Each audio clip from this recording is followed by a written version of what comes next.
विज्ञान कक्षा 8 अध्याय 7 जंतुओं में जनन। यह पाठ परीक्षा की दृष्टि से बहुत ही महत्वपूर्ण है। यहाँ तक कि प्रतियोगी परीक्षाओं में भी इस पाठ से बहुत सारे प्रश्न बनते हैं।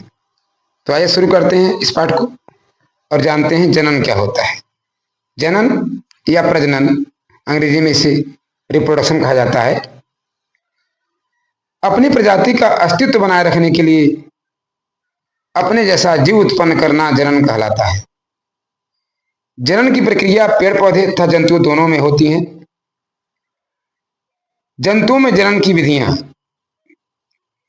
जीवों में प्रजनन के लिए विशेष अंग होते हैं जिन्हें जनन अंग कहा जाता है। जंतुओं में जनन की प्रमुख दो विधियां हैं, एक अलैंगिक जनन और दूसरा लैंगिक जनन। अलैंगिक जनन। कुछ जंतुओं में बिना जनन अंग के भी प्रजनन होता है, जैसे हाइड्रा, अमीबा, प्लाज्मोडियम, प्लनेरिया आदि। प्रजनन की यह विधि अलैंगिक जनन कहलाती है। हाइड्रा में मुकुलन विधि द्वारा अलैंगिक जनन होता है, वहीं अमीबा में द्विखंडन विधि द्वारा जनन होता है। अमीबा एक कोश की जीव है और इसमें जनन। प्लाज्मोडियम जो कि मलेरिया परजीवी है, इसमें बहुविभाजन विधि द्वारा जनन होता है। लैंगिक जनन। ज्यादातर जंतुओं में प्रजनन जनन अंग की सहायता से होता है। प्रजनन की यह विधि लैंगिक जनन कहलाती है, जैसे मछली, मेढक, पक्षी, गाय, बकरी, मनुष्य आदि। इन सभी जीवों में प्रजनन लैंगिक जनन द्वारा होता है। एक लिंगी जंतु।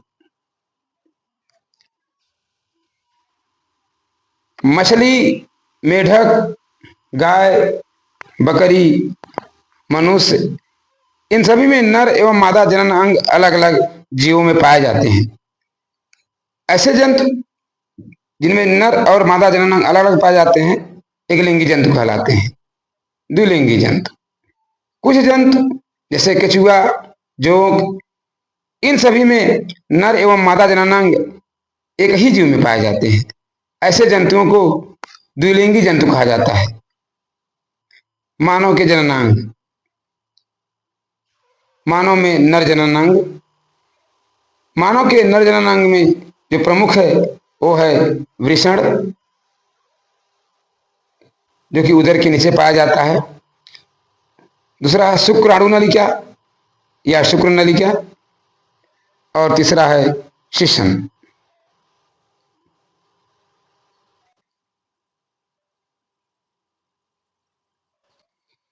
वृषण में नर युग्मक का निर्माण होता है।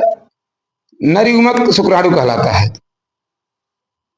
वृषण द्वारा ही टेस्टोस्टेरोन हार्मोन स्रावित होता है, जिसके कारण नर में द्वितीयक लैंगिक लक्षण दिखाई देते हैं, जैसे बालकों में दाढ़ी मूछ आ जाना, भुजाएं बलिष्ठ हो जाना, सीने पर बाल आ जाना।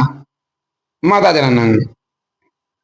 मादा जननांग में जो प्रमुख हैं वो है अंडाशय, अंडवाहिनी, गर्भाशय और योनि। अंडाशय में मादा युग्मक का निर्माण होता है। मादा युग्मक अंडाणु कहलाता है। साथ ही साथ अंडाशय से एस्ट्रोजन हार्मोन स्रावित होता है, जिसके कारण बालिकाओं में द्वितीयक लैंगिक लक्षण दिखाई देते हैं। यह शुक्राणु है।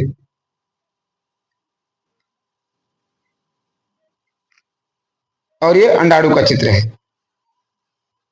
जो कि बालिकाओं में पाया जाता है, मादा में पाया जाता है। जब ये शुक्राणु अंडाणु से मिलते हैं तब जाकर के युग्मनज का निर्माण होता है और यह प्रक्रिया निषेचन कहलाती है। निषेचन के प्रकार। आंतरिक निषेचन। मनुष्य एवं अन्य जंतुओं जैसे गाय, बकरी, भैंस, बिल्ली, कुत्ता आदि में निषेचन क्रिया मादा के शरीर के अंदर होता है। ऐसे निषेचन को आंतरिक निषेचन कहते हैं। बाह्य निषेचन। कुछ जंतुओं जैसे मछली, मेढक आदि में शुक्राणुओं तथा अंडाणुओं को जल में विसर्जित कर दिया जाता है और जल में ही निषेचन क्रिया होती है।